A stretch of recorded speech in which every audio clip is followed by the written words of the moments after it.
Capítulo 2. Desde Jaffa hasta lo último de la tierra. Fue en diciembre de 1952 en Jaffa, Israel. Clemence Hinn, a punto de dar a luz su segundo hijo, estaba en el hospital mirando a través de la ventana de su cuarto de maternidad una vista hermosa. Las aguas azul oscuro del Mediterráneo se extendían interminablemente, pero el corazón de una mujercita de descendencia armenia estaba turbado. Ella estaba destruida por la amargura, el temor y la vergüenza. A distancia ella podía ver el grupo de rocas negras en el mar, las rocas de Andrómeda. La leyenda griega dice que la dama Andrómeda estaba encadenada a una de ellas cuando Perseo bajó volando en su caballo alado, hirió al monstruo marino y la rescató. Clemence deseaba que alguien de alguna manera bajara y la salvara de otro año de humillación y desgracia. Ella era una mujer ortodoxa griega devota, pero no sabía mucho acerca del Señor. En aquel cuarto humilde del hospital, sin embargo, trató de negociar con él. Mientras estaba parada al lado de la ventana, sus ojos penetraron el cielo y ella dijo mentalmente: «Dios, solo tengo una petición. Si me das un niño, yo te lo devolveré a ti». Lo volvió a repetir: «Por favor, Señor, si me das un niño, te lo devolveré a ti». 6 bellas rosas. El primer niño nacido a Costandi Clemence Hinn fue una niña encantadora llamada Rose, pero en la testaruda cultura de Oriente Medio, y especialmente en la tradición de los antepasados de Hinn, el primogénito debía haber sido un hijo y heredero. La familia de Costandi, emigrantes a Palestina de Grecia, comenzaron a perseguir a Clemence por su fracaso en producir un niño.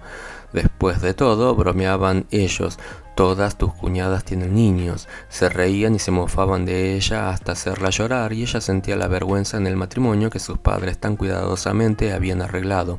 Sus ojos estaban todavía húmedos al quedarse dormida, y durante la noche tuvo un sueño que todavía recuerda.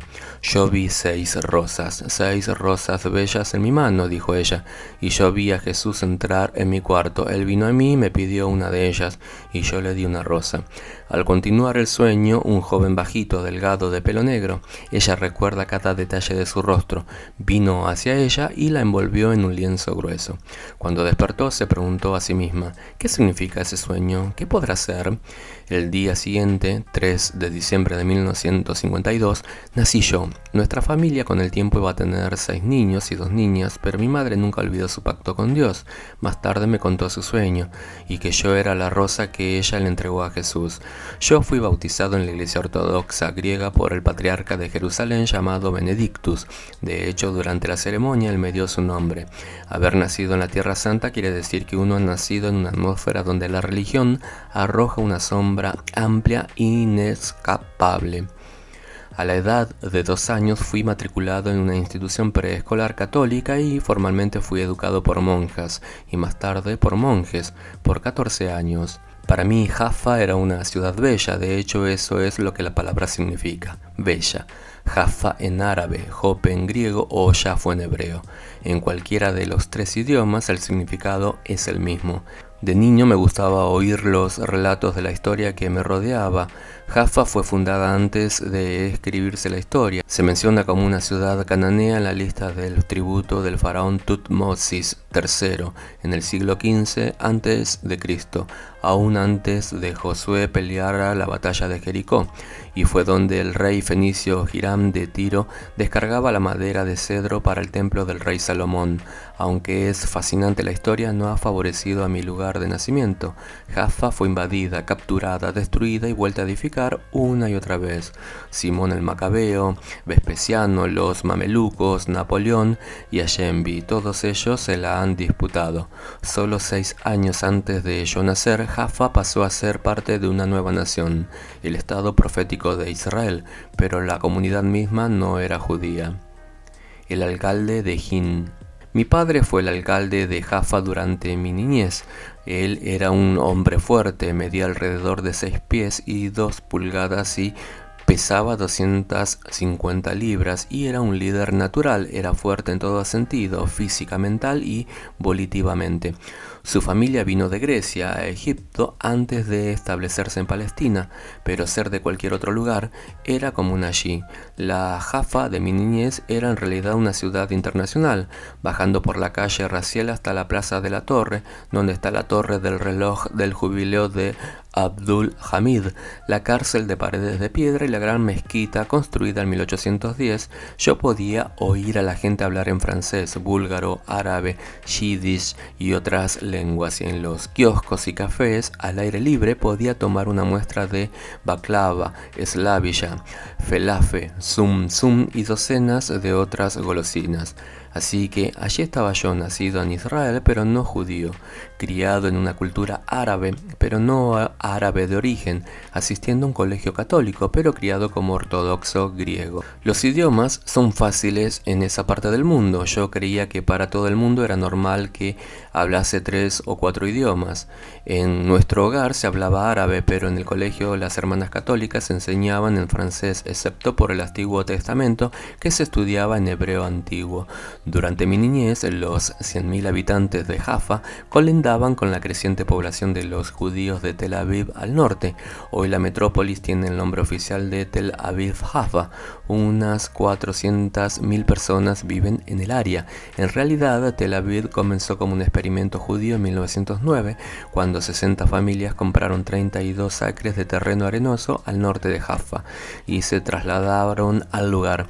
Estaban cansados de las apiñadas y ruidosas vecindades árabes donde vivían. La expansión continuó hasta que Tel Aviv vino a ser la ciudad más grande de Israel. Aunque mi padre no era judío, los líderes israelitas confiaban en él, y ellos estaban contentos de tener a alguien en Jaffa que pudiera relacionarse con una comunidad tan internacional. Nosotros estábamos orgullosos de su círculo de amigos, que incluía muchos líderes nacionales. A él se le pidió que fuera embajador de Israel en naciones extranjeras, pero decidió quedarse en Jaffa. Sin embargo, había poco tiempo para la familia. De hecho, no puedo decir realmente que yo conocía a mi papá en aquel tiempo. Parecía que él siempre estaba asistiendo a una función oficial o una reunión importante. Él no era una persona expresiva, solo estricta, y raras veces tenía demostraciones físicas de afecto. Mi madre, sin embargo, suplía todo eso. Eso también era parte de la cultura. Los hombres eran hombres. Vivíamos cómodamente. La posición de papá en el gobierno hizo posible que tuviéramos un hogar en los suburbios. Era un hogar maravilloso que tenía una tapia alrededor con vidrios arriba por seguridad. Mi mamá era una ama de casa en todo sentido de la palabra. Criar aquella prole de pequeños Gin era un trabajo de tiempo completo. Un capullo católico. Al continuar mi educación, yo me consideré ser católico. El proceso comenzó bien temprano. El colegio preescolar al que asistí era más como un convento. La misa se celebraba regularmente. Mis padres no protestaron porque una educación privada católica era considerada la mejor disponible. Durante la semana estudiaba con monjas y los domingos iba a la iglesia ortodoxa griega con mamá y papá. Pero eso no se consideraba un problema principal en la políglota Jaffa. Lealtad a una iglesia en particular no parecía tan importante. ¿Era yo católico? Absolutamente. El catolicismo era mi vida de oración. Ocupaba mi tiempo y atención 5 días a la semana. Vino a ser mi mentalidad. Prácticamente yo vivía en el convento encerrado y en aquel capullo yo llegué a estar alejado del mundo. También estaba separado del mundo de una manera desafortunada. Desde temprana edad tuve la aflicción de la tartamudez. A la más mínima presión social o nerviosismo comenzaba a tartamudear y era casi insoportable. Se me hacía difícil hacer amigos. Algunos niños se burlaban de mí, otros permanecían alejados. Yo sabía muy poco de eventos mundiales, solo lo que mis maestras deseaban que yo supiera, pero era un experto en la vida católica. Al continuar la escuela, asistí al College de Frères, colegio de hermanos, y fue enseñado por frailes. Aún siendo un niño pequeño, yo era extremadamente religioso. Oraba y oraba, probablemente más que lo que muchos cristianos oran hoy. Pero todo lo que yo sabía orar era el Ave María, el Credo, la oración del Señor y otras oraciones prescritas. Solo raras veces hablaba realmente con el Señor. Cuando tenía alguna petición específica, la mencionaba. De otra manera, mi vida de oración era bien organizada, muy rutinaria. La máxima parecía ser, debes sentir dolor cuando oras, y esto era fácil. No había prácticamente ningún lugar para arrodillarse excepto en la roca blanca de Jerusalén, que estaba donde quiera. La mayoría de los hogares son hechos de ella, y las escuelas a las que yo asistía no tenían alfombras, solo pisos de roca blanca. Realmente llegué a creer que si uno no sufre con su súplica, el Señor no le escucha, que el sufrimiento era la mejor manera de ganar el favor de Dios, aunque prácticamente ninguna espiritualidad acompañaba a la enseñanza. Todavía aprecio el fundamento que recibí en la Biblia. A menudo pienso, ¿a cuántos niños se les enseña el Antiguo Testamento en hebreo? Y nuestros viajes literalmente hacían viva la palabra de Dios. Una vez viajamos al Negev, donde nos paramos al lado de los pozos que Abraham había cavado y aprendimos acerca de él. Aquella experiencia quedará conmigo para siempre. Su túnica era más blanca que lo blanco. Muchas veces en mi vida Dios me ha hablado en visión. Dios comenzó a moverse en mi vida. Puedo recordar la visión como si hubiera sucedido ayer. Yo vi a Jesús entrar a mi cuarto. Él tenía puesta una túnica que era más blanca que lo blanco y un manto rojo oscuro sobre la túnica. Vi su pelo, miré a sus ojos, vi las señales de los clavos en sus manos, lo vi todo. Tú tienes que entender que yo no conocía a Jesús, no le había pedido que viniera a mi corazón, pero en cuanto lo vi, lo reconocí. Sabía que era el Señor. Cuando sucedió yo estaba dormido, pero de repente mi cuerpecito fue arrebatado en una sensación increíble que solo se puede describir como eléctrica. Sentí como si alguien me hubiera conectado a un enchufe eléctrico. Sentía un adormecimiento como si agujas, 1.000.000 de ellas, entraran a través de mi cuerpo, y luego el Señor se paró frente a mí mientras yo estaba en un sueño bien profundo. Me miró directamente con los ojos más bellos que he visto, sonrió y sus brazos se abrieron. Yo podía sentir su presencia, fue maravillosa y nunca la olvidaré. El Señor no dijo nada, solo me miró y luego desapareció. Inmediatamente me hallé bien despierto. En ese momento apenas podía entender lo que estaba pasando, pero no fue un sueño. Aquella clase de sentimientos no ocurren en un sueño. Dios me permitió experimentar una visión que crearía una impresión indeleble en mi vida joven. Al despertarme, la sensación maravillosa todavía estaba allí. Abrí los ojos y miré alrededor, pero este sentimiento intenso, poderoso, estaba todavía en mí. Me sentí totalmente paralizado, no podía mover un músculo ni una pestaña. Estaba completamente petrificado allí, pero todavía yo estaba en control de mis facultades. Este sentimiento extraño me sobrecogió, pero no me dominó. En realidad sentí que podía decir, no, yo no deseo esto, y la experiencia se hubiera ido, pero no dije nada. Mientras estaba allí despierto, el sentimiento permaneció conmigo, luego lentamente se fue. En la mañana le conté a mi mamá la experiencia y todavía ella recuerda sus palabras. Ella dijo, entonces tú tienes que ser un santo. Cosas así no le ocurren a la gente de Jaffa, ya sean católicos u ortodoxos griegos. Por supuesto, yo ciertamente no era santo, pero mi madre creía que si Jesús venía a mí, él tenía que estar designándome para un llamamiento más alto. Mientras Dios estaba tratando con mi vida, había otros factores que cambiarían para siempre el futuro de nuestra familia.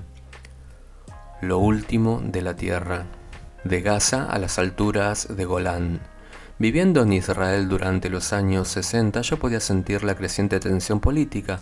Las incursiones árabes a Israel ocurrían casi a diario a lo largo de las fronteras con Egipto, Jordania y Siria, y el ejército israelita se desquitaba regularmente con sus propias incursiones a territorio árabe. En mayo de 1967, Israel y los 3 países árabes alertaron a sus fuerzas armadas para una posible guerra. A petición de Egipto, las tropas de las Naciones Unidas salieron del corredor de Gaza y de la península de Sinaí. Luego, el 5 de junio de 1967, los aviones de Israel bombardearon campos de aviación en Egipto, Jordán y Siria. Se llamó la Guerra de los 6 días. En menos de una semana, los israelitas destruyeron la fuerza aérea árabe casi completamente. Las tropas israelitas ocuparon el corredor de Gaza, la península de Sinaí, la Cisjordania y las alturas de Golán en Siria. De repente, Israel controlaba un total del territorio árabe como de 3 veces el área del mismo Israel. Nunca olvidaré el día, temprano en 1968, cuando mi padre reunió a la familia y nos dijo que estaba haciendo planes para que emigráramos. Él dijo: por favor, no discutan esto con nadie, porque puede haber algunos problemas con nuestras visas de salida. Al principio el plan era mudarnos a Bélgica. Papá tenía algunos parientes allí y la idea de mudarnos a un país de habla francesa sonaba emocionante. Después de todo, esa era la lengua de mi educación. Entonces, una mañana, un agregado de la embajada canadiense vino a nuestro hogar y nos enseñó una película corta de la vida en Canadá. Toronto parecía una ciudad muy próspera. Papá tenía 2 hermanos allí, pero dudábamos de que calificaran financieramente para ser nuestros garantes. Los interrogantes que rodeaban nuestra salida parecían aumentar cada día. En una ocasión, mi padre nos dijo que pudiera ser que no estuviéramos listos para salir del país en los próximos 5 años. Yo hice un trato con Dios. Para ese tiempo todos estábamos tan ansiosos de salir que yo me arrodillé en aquella roca de Jerusalén e hice un voto a Dios. Señor, oré, si tú nos sacas, te daré la botella más grande de aceite de oliva que pueda encontrar. Y añadí: cuando lleguemos a Toronto, la llevaré a la iglesia y te la presentaré con acción de gracias. En mi crianza, negociar con Dios no era raro, y el aceite de oliva era caro y precioso. Así que hice el voto. Después de algunas semanas, un joven de la embajada canadiense llamó a mi padre para decirle: Señor Hinn, hemos logrado la salida. No me pregunte cómo. Todos sus papeles están en orden y pueden salir cuando ustedes estén listos. No llevó mucho tiempo, vendimos casi todas nuestras posesiones y nos preparamos para una vida nueva en Norteamérica. Durante aquellos últimos días en la Tierra Santa, yo tenía el presentimiento de que algo grande estaba a punto de ocurrir. Sabía que estaba dejando una ciudad especial, pero sentía que lo mejor para mí estaba por venir. Fue del puerto de la antigua ciudad de Jope, mi Jaffa, de donde salió Jonás, y el resultado fue la salvación de Nínive. ¿Y cuántas veces yo había subido a la ciudadela, el monte alto frente al puerto? Cerca del faro hay una iglesia franciscana construida en 1654. Al lado de ella está el lugar de la casa de Simón, el curtidor, donde el apóstol Pedro se quedó por algún tiempo y tuvo una visión que cambió el mundo. Oyó la voz de Dios diciéndole que recibiera a los gentiles, tanto a los judíos en la iglesia.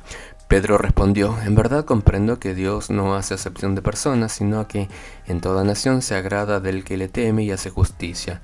Hechos capítulo 10, versículo 34 al 35. Desde aquel mismo momento el mensaje de Cristo se extendió desde Jope a Cesarea y hasta el fin del mundo, beneficiando a toda la humanidad. Mientras íbamos por la carretera de Ganaj, el aeropuerto de Lod, yo me preguntaba: ¿volveré a ver este lugar? Pensé en aquellas monjas católicas que tan amorosamente me habían enseñado. ¿Había visto yo sus rostros por última vez? Por la ventana del avión miré por última vez a Tel Aviv, una inmensa expansión de cubos de color gris blanquecino. Detrás de mí había millas de naranjales de color verde oscuro. Las colinas de Judea languidecían en la distancia. Al dirigirnos sobre las aguas del Mediterráneo, miré hacia abajo y dije un último adiós a Jaffa. Había un nudo en mi garganta. Yo tenía 14 años y era el único hogar que había conocido. Helado en el kiosco.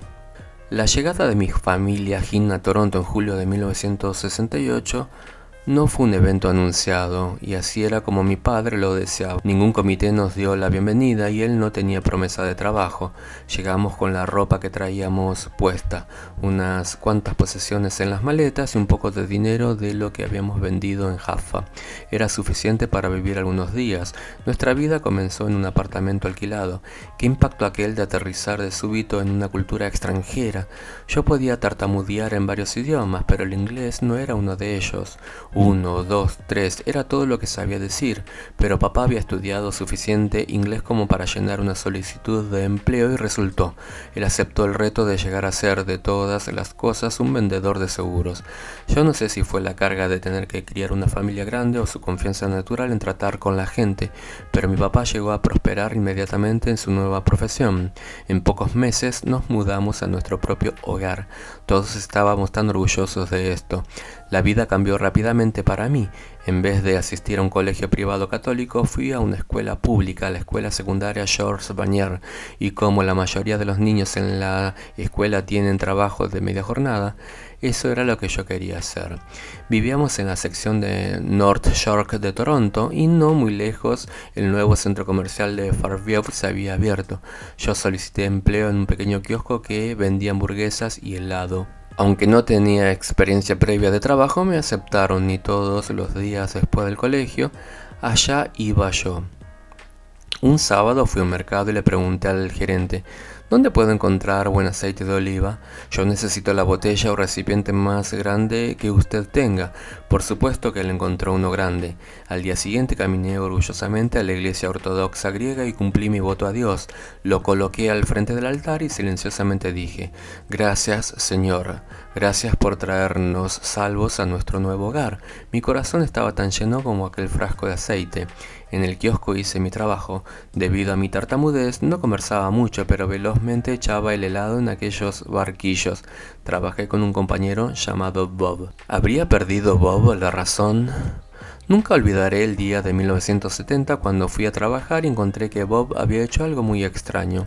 En todas las paredes de aquel pequeño kiosco había puesto pedazos de papel con versículos de la Escritura, y yo pensé que había perdido la razón. Yo sabía que él era cristiano, él me lo había dicho, pero ¿no iba esto demasiado lejos?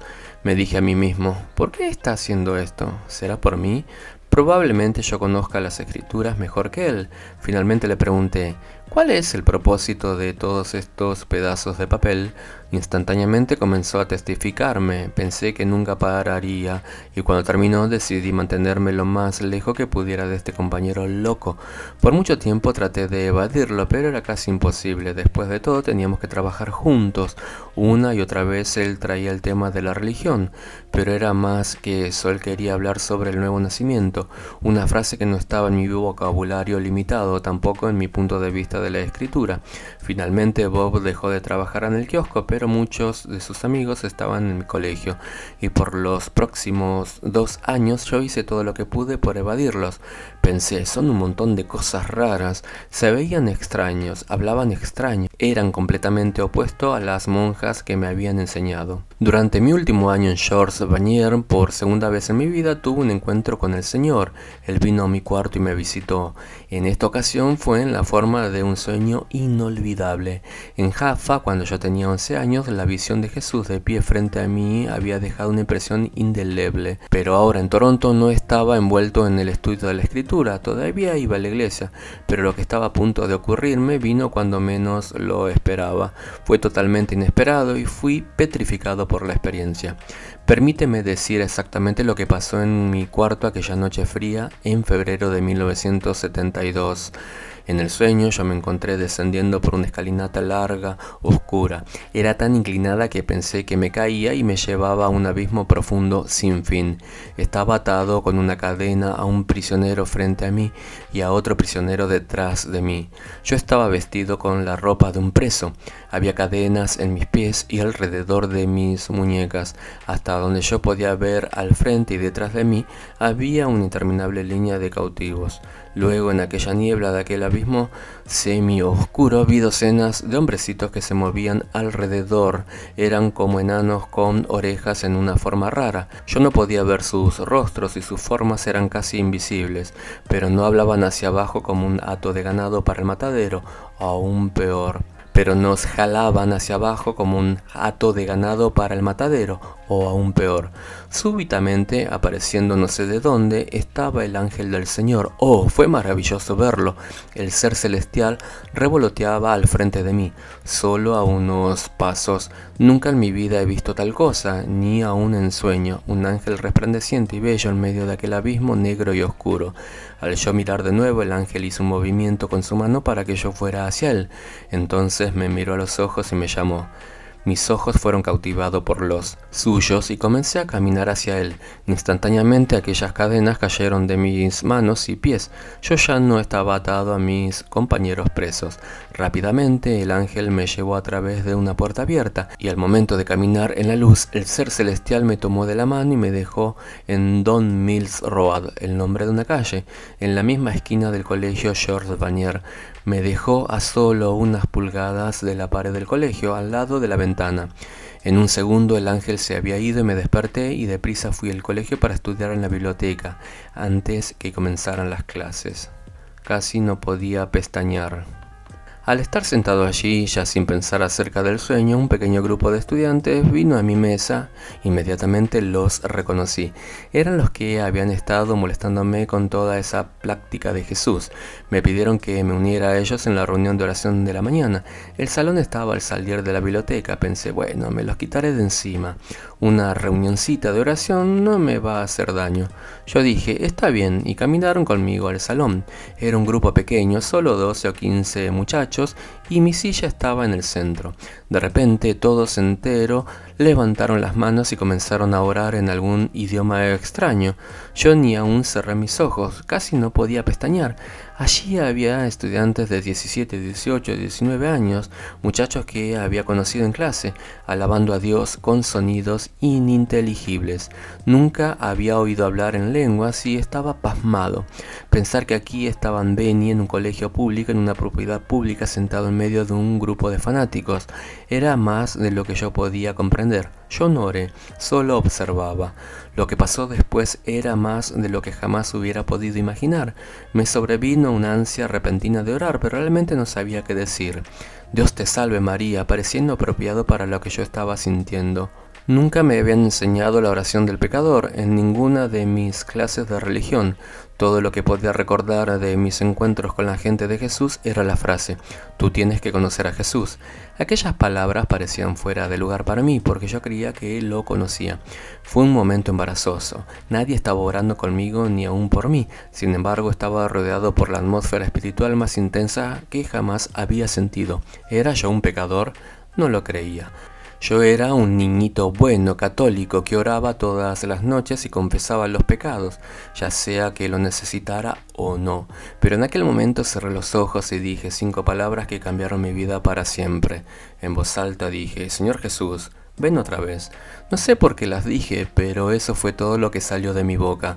Repetí aquellas palabras una y otra vez. Señor Jesús, ven otra vez. Señor Jesús, ven otra vez. Pensaba que él había dejado mi casa o salido de mi vida. Realmente yo no sabía, pero cuando dije esas palabras una cierta sensación vino sobre mí. Volví a sentir el adormecimiento que sentí cuando tenía 11 años. Era menos intenso, pero podía sentir el voltaje de aquella misma fuerza que salía a través de mí.